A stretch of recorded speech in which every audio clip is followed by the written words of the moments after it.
You are about to learn one of the biggest secrets in the history of the world. It's a secret that has huge effects for everyone who lives on this planet. Most people can feel deep down that something isn't quite right with the world economy, but few know what it is. Gone are the days where a family can survive on just one paycheck. Every day it seems things are more and more out of control, yet only 1 in a million understand why. You are about to discover the system that is ultimately responsible for most of the inequality in our world today. The powers that be do not want you to know about this, as this system is what has kept them at the top of the financial food chain for the last 100 years. Learning this will change your life because it'll change the choices that you make. If enough people learn it, it'll change the world because it'll change the system. For this is the biggest hidden secret of money. Never in human history have so many been plundered by so few, and it's all accomplished through this, the biggest scam in the history of mankind.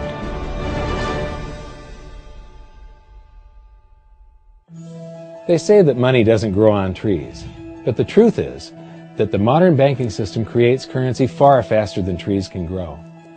Most people don't have a clue how currency is created.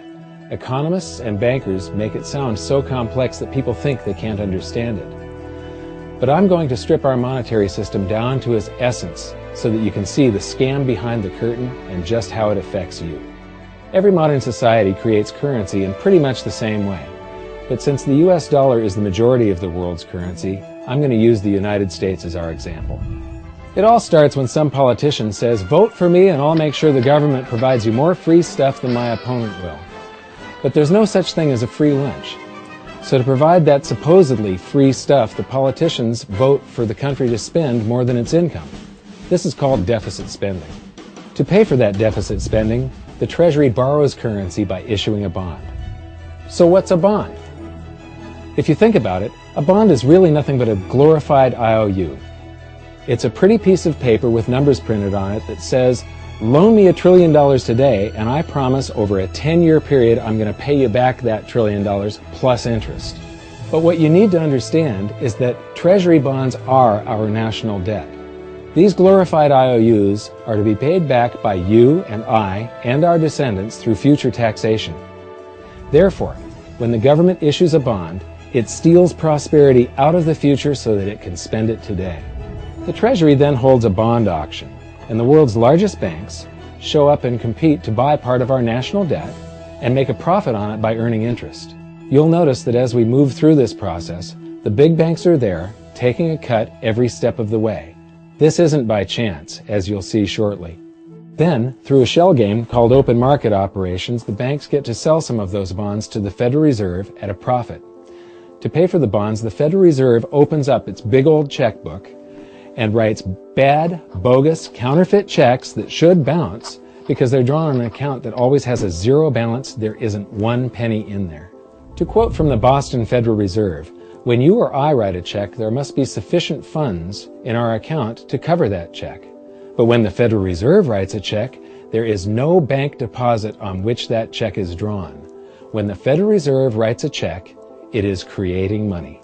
The Fed then hands those checks to the banks, and at this point currency springs into existence. The banks then take that currency and buy more bonds at the next Treasury auction. But what is a check? A check is also an IOU. When you write a check, you're making a note that says, "Here is my IOU for cash. All you have to do is go to the bank and pick it up." Now, it's very, very important that you understand this process because we're going to come back later and show you the devastating effect this has on you. The Treasury issues IOUs, bonds. The banks then buy those IOUs with currency. The Federal Reserve then writes IOUs, checks, and hands them to the banks in exchange for the Treasury's IOUs, the bonds. And currency is created. So what's really happening is the Federal Reserve and the Treasury are just swapping IOUs, using the banks as middlemen, and abracadabra, presto, currency magically springs into existence. This process repeats and repeats over and over again, enriching the banks and indebting the public by raising the national debt. The end result is that there's a buildup of bonds at the Federal Reserve, and currency at the Treasury. This process is also where all paper currency comes from.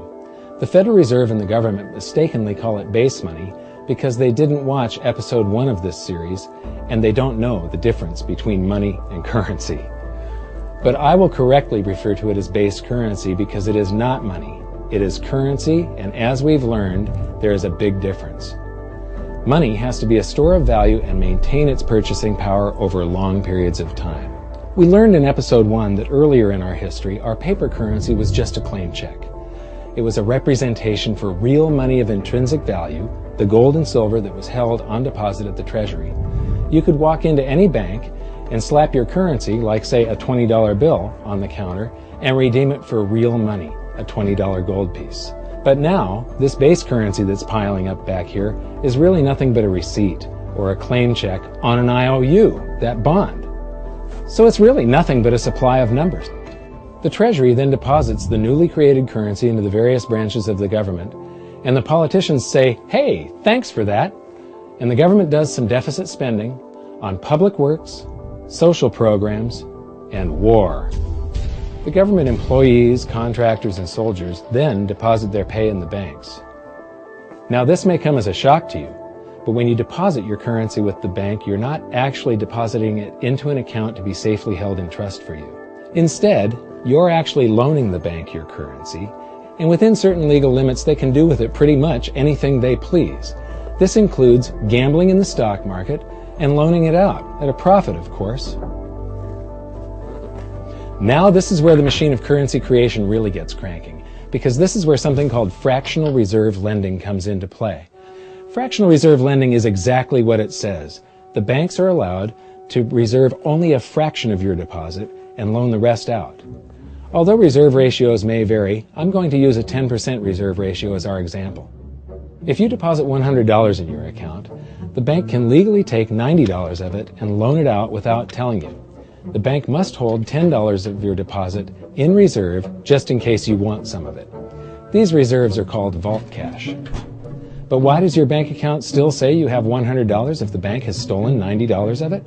Because the bank left IOUs it created, called bank credit, in its place. Now I know this sounds crazy, but here it is in black and white from the Fed. Commercial banks create checkbook money when they grant a loan simply by adding new deposit dollars in accounts on their books in exchange for a borrower's IOU. These are nothing but numbers that the banks type into their computers. And even though these bank credit IOU numbers are very different from base currency numbers, because they only exist in computers, they are still currency. So now there is $190 in existence. Now, the reason people take out loans from the banks is to buy something. They're going to buy a house or a car or something like that. So the borrower takes the $90 that the bank loaned to him from your account, and he pays the seller of the item. But then the seller deposits that currency into his account, and his bank loans out 90% of that and leaves bank credit numbers in its place. So now there's $271 in existence. This process repeats and repeats until under a 10% reserve ratio, an initial deposit of just $100 can create up to $1,000 of bank credit, all backed by $100 of vault cash, just 10%. But as I said, reserve ratios vary wildly. On some deposits, it's 10%, on others, it's 3%, and on some forms of deposits, reserve requirements are 0. The result is that the expansion of the currency supply by the banks is far greater than even this example would lead you to believe. So once again, when currency is deposited in the banks get to lend it out, and then it gets redeposited and relent, redeposited and relent, redeposited and relent over and over again, creating bank credit all the way. This is where the vast majority of our currency supply comes from. In fact, 92 to 96% of all currency in existence is created not by the government, but here in the banking system. Now, massive amounts of currency spewing into society may at first sound like a fun idea. That is, until you remember one of the most important hidden secrets of money from episode 1, that the prices of everyday goods and services act as a sponge on an expanding currency supply. The more currency we have, the more prices rise. This is where inflation comes from. The true definition of inflation is an expansion of the currency supply. Rising prices are merely the symptom. So our entire currency supply is nothing but a couple of bucks whipped up in this hocus-pocus scam where the Treasury and the Federal Reserve swap glorified IOUs, and a bunch of numbers that the banks just type into their computers. That's it. That's our entire currency supply. It's nothing but a supply of numbers. Some of them printed, most of them typed, and there is nothing else. But if you thought that was crazy, get ready to enter the twilight zone of modern economics. We work for some of that currency supply. True wealth is your time, but we trade away moments of our lives, hour by hour, day by day, and year by year, for numbers that somebody printed on pieces of paper or just typed into a computer. Now those numbers represent our blood, sweat, tears, labor, ideas, and talent. We are what gives the currency its value. But here comes the really cruel joke. We work hard so that we can save some of that currency, so that we can pay the tax collector. In the United States, it's known as the IRS. They then turn it over to the Treasury so that the Treasury can pay the principal plus interest on that bond that the Federal Reserve bought with a check drawn on an account that has nothing in it. Now let's do a recap on this section, because this is where the system begins to rob you and I on a massive scale. Much of our taxes are not used for schools, roads, and public services, but to pay interest on bonds that the Federal Reserve bought with a check drawn on an account that has nothing in it. The Federal Reserve is committing fraud. But here's one of the biggest secrets of them all. Before the establishment of the Federal Reserve, there was no need for personal income tax. The Federal Reserve was created in 1913, and that very same year, the Constitution was amended to allow income tax. Do you really think this was just a coincidence? Ask yourself how much income tax you've paid over your lifetime. Much of it has been silently siphoned away into the hands of those who own the system. Yes, this system has owners. Who they are is an even bigger secret that we'll get to shortly. But first, we need to understand the mumbo-jumbo of the so-called debt ceiling. It's all based on a huge paradox. There was interest due on that bond, and there was interest due on every one of those loans that the banks made. That means that there is interest due on every dollar in existence. Let me ask you something. If you borrow the very first dollar into existence, and that's the only dollar that exists on the planet, but you promise to pay it back plus another dollar's worth of interest, where do you get the second dollar to pay the interest?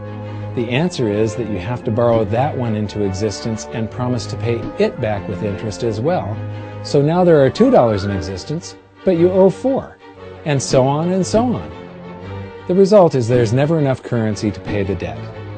There is always more debt in the system than there is currency in existence to pay the debt. Therefore, the whole system is impossible.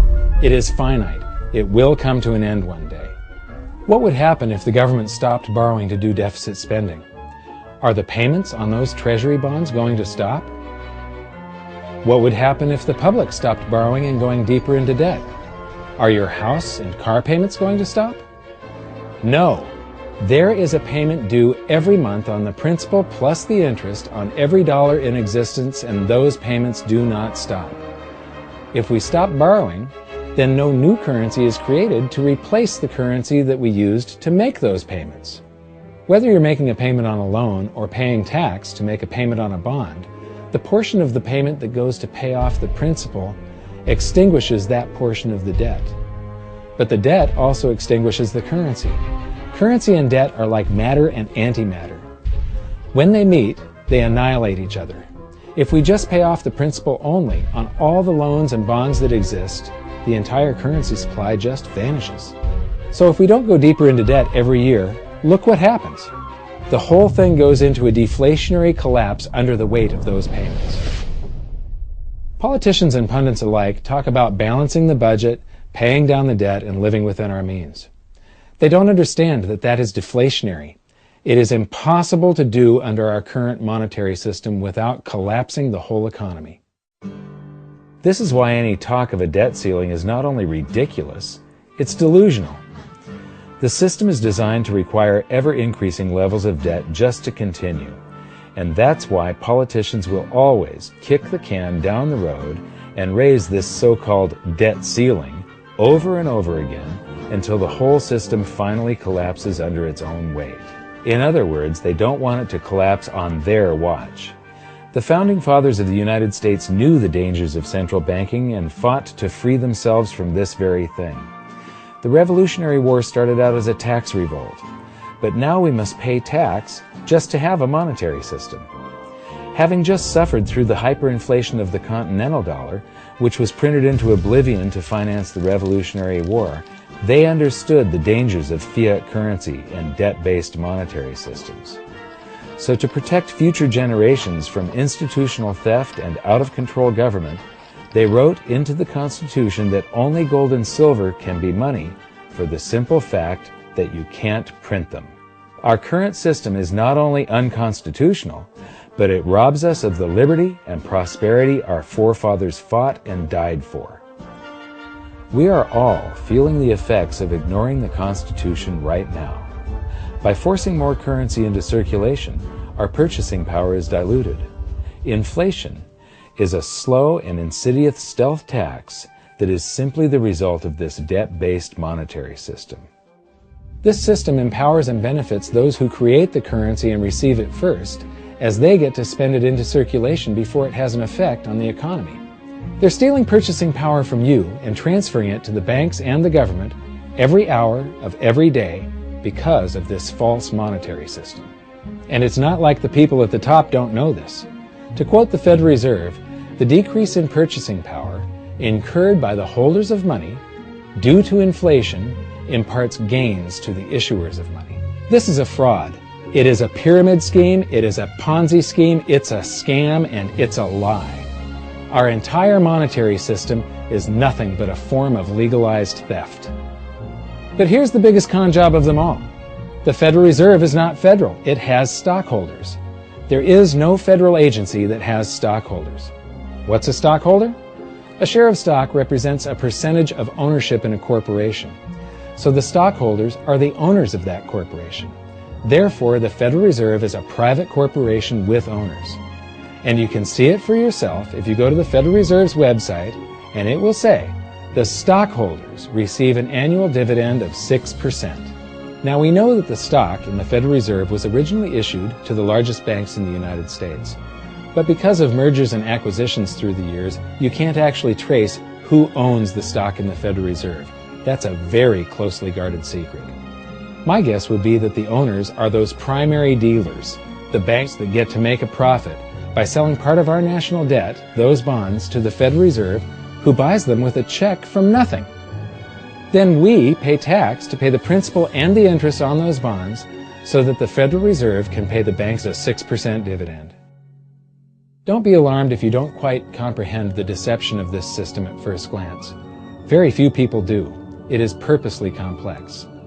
The economist John Maynard Keynes once wrote, "By this means, government may secretly and unobserved confiscate the wealth of the people, and not one man in a million will detect the theft." I believe that presented correctly, anyone can understand this system, regardless of how complex it is. So let's do a recap and break it down even more. The way the system works is that, step 1, the government creates glorified IOUs. These bonds increase our national debt and put the public on the hook to pay it back. Step 2, IOUs are swapped to create currency. The Treasury sells the bonds to the banks. The banks then turn around and sell our national debt at a profit to the Federal Reserve, which they probably own. The Federal Reserve then opens its checkbook that doesn't have a penny in it and buys those IOUs with IOUs that it writes, checks, on a checking account that has a zero balance. Then they give those checks to the banks and currency just springs into existence, and then the whole process repeats. This results in a buildup of bonds at the Federal Reserve and currency at the Treasury, which is really just a supply of numbers. The Treasury then deposits the numbers in the various branches of the government, and we get to step 3. The government spends the numbers on promises, public works, social programs, and war. Then the government employees, contractors, and soldiers deposit their pay into the banks. And we get to step 4, where the banks multiply the numbers by magically inventing more IOUs through fractional reserve lending, where they steal a portion of everyone's deposit and lend it out. That currency gets redeposited, and then a portion is stolen again. And the process repeats over and over, magnifying the currency supply exponentially. Then we work for some of those numbers, which brings us to step 5, where our numbers are taxed. We pay tax to the IRS, who then turns our numbers over to the Treasury, so the Treasury can pay the principal plus the interest on bonds that were purchased by the Federal Reserve with a check from nothing. Then we get to step 6, the debt ceiling delusion. The system is designed to require ever-increasing levels of debt and will eventually collapse under its own weight because politicians always kick the can down the road. They don't want it to collapse on their watch. And finally, step 7, the secret owners take their cut. The world's largest banks own the Federal Reserve. Those banks make a profit selling our national debt to the Fed. They make a profit when the Fed pays them interest on the reserves held at the Fed, and the Fed pays them a 6% dividend on their ownership of the Fed. This system is fundamentally evil. It funnels wealth from the working population to the government and the banking sector. It is the cause of the artificial booms and busts of modern economies, and it causes great disparity of wealth between the rich and the working class. And it is only possible because we no longer use real money, we use currency. But worst of all, it is a form of enslavement. Bond is the root word of bondage. Whenever a government issues a bond, it is a promise to make us pay tax in the future. Nobody asked you if you wanted to pay tax today for the prosperity we all enjoyed in the last century. Nobody is asking our children if they want to work hard in the future to pay for the prosperity we're enjoying now. George Washington once wrote to James Madison, "No generation has the right to contract debts greater than can be paid off during the course of its own existence." By stealing prosperity from tomorrow so we can spend it today, we enslave ourselves and future generations. Now this all sounds pretty bad, but there is great hope, for you are the greatest threat to this false monetary system. This system relies on the public being ignorant of its workings. Please share this knowledge with everyone you know, because an informed public that fully understands the system can build a better future for generations to come. And now I leave you with this quote, widely attributed to a former director of the Bank of England. The modern banking system manufactures money out of nothing. The process is perhaps the most astounding piece of sleight of hand that was ever invented. Banking was conceived in inequity and born in sin. Bankers own the earth. Take it away from them, but leave them the power to create money and control credit, and with the flick of a pen, they will create enough money to buy it back again. But if you want to continue as the slaves of bankers and pay the cost of your own slavery, let them continue to create money and to control credit. This is the Federal Reserve in Washington, D.C. It's located on Constitution Street, and that is just as much of a joke as the New York Fed being located on Liberty Street. Both of them are unconstitutional, both of them limit our liberty, and they transfer wealth away from us every second of every day to the Federal Reserve, to the government, and to the banking sector. You are now among the 1 in a million who can detect the theft of your prosperity. So the big question is, what can you do about it? 1. Watch this video until you can describe and teach it to others. Those who understand this system can make preparations for its unavoidable collapse and protect themselves. History shows that those who don't will probably be wiped out. 2. Share this video with everyone, especially those you care about. All it takes is a mouse click or two to get this message in front of millions. Post this video on Facebook, tweet it, email it to loved ones. Please share it wherever you can. 3. Join the conversation. The current world monetary system is based on a 300-year-old design meant to enrich a few at the expense of the many. There must be a better way.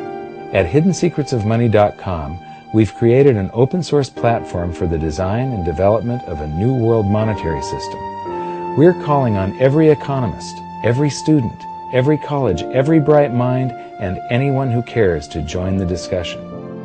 In educating ourselves and each other, we can prevent the further loss of our freedoms and maybe, just maybe, win some of them back.